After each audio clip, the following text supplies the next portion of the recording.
नमस्कार. आज एका वेगळ्या विषयासाठी व्हिडिओ बनवतोय. परवा मंगळवारी पुणे शहरामध्ये भारतीय जनता पक्षाच्या वतीने भव्य टू व्हीलर तिरंगा रॅलीचं आयोजन केलेलं आहे.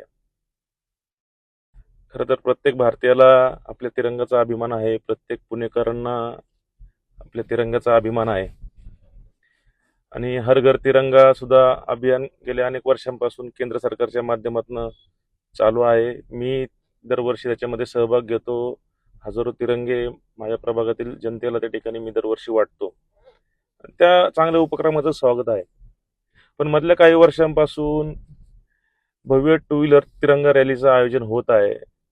मी त्याच्यामध्ये सहभागी होत होतो. पूर्वी मी भारतीय जनता पक्षाचा कार्यकर्ता होतो तेव्हा. पण मागील 5 वर्षामध्ये आपल्या सर्वांना माहिती आहे की पुणे शहराचे वाहतूक कोंडी कशा प्रकारे वाढत आहे. परवाच्याच आपल्या सर्वांना माहिती आहे की जो टॉमटॉम आंतरराष्ट्रीय ट्रॅफिकचा जो सर्वे आहे त्याच्यामध्ये पुणे शहर हे जगामध्ये वाहतूक कोंडीच्या बाबतीत 5व्या क्रमांकाला गेलेलं शहर आहे.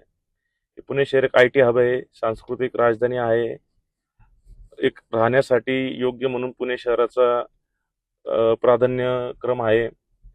पण अशा परिस्थितीमध्ये गेल्या काही वर्षांमध्ये पुणे शहरामध्ये मेट्रोची कामं चालू आहेत.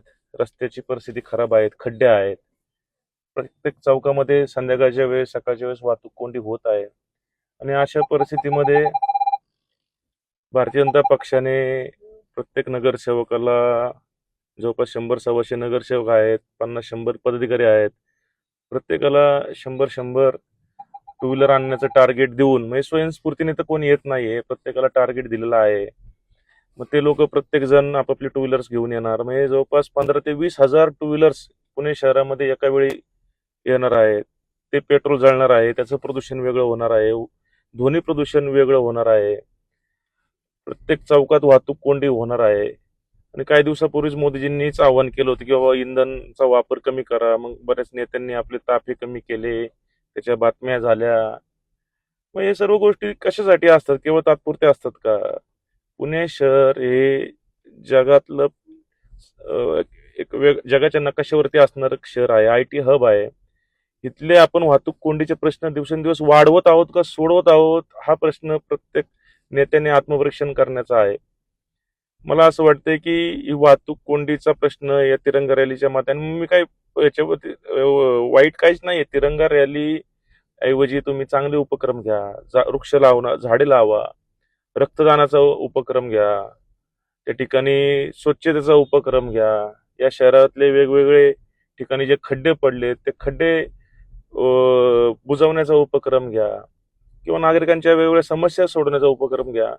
पण जबरदस्तीने आपल्या कार्यकर्त्यांना, नगरसेवकांना टार्गेट देऊन 15,000 ते 20,000 गाड्या रस्त्यावरती आणून त्याचं पेट्रोल जाळून ध्वनी प्रदूषण करून, ही कुठली राष्ट्रभक्ती? जेणेकरून सर्व बाकीच्या पुणेकरांना त्रास होणार, कोणी हॉस्पिटलमध्ये जायचं त्याला त्रास होणार, महिला भगिनींना ध्वनी प्रदूषणाचा त्रास होणार. आणि यातनं साध्य काय होणार आहे?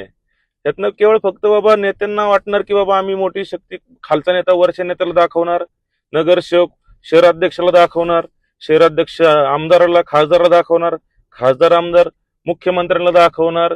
पण तुमच्या या स्पर्धेमध्ये सर्वसामान्य पुणेकरांना तुम्ही भरडू नका. एक माजी नगरसेवक म्हणून, एक कार्यकर्ता म्हणून, एक पुणेकर म्हणून भारतीय जनता पक्षाच्या शहराध्यक्ष असतील आणि या सर्व उपक्रमाचे प्रणेते, आयोजक चंद्रकांत पाटील यांनी तर या पुणे शहरातलं वाहतूक कोंडी सोडण्यासाठी तर एक उपक्रम केला नाही, पण हा पराक्रम मात्र वाहतूक कोंडी वाढवण्याचा चंद्रकांत पाटील अतिशय प्रामाणिकपणे करत आहे. तर माझी त्यांनाही विनंती आहे की हा तुमचा जो मंगळवारचा उपक्रम आहे, कृपया तुम्ही बदला. नाही तर पुणेकर त्यांच्या पद्धतीने भारतीय जनता पक्षाला या वाहतूक कोंडीचा जाब आणि प्रश्न विचारल्याशिवाय राहणार नाही. धन्यवाद.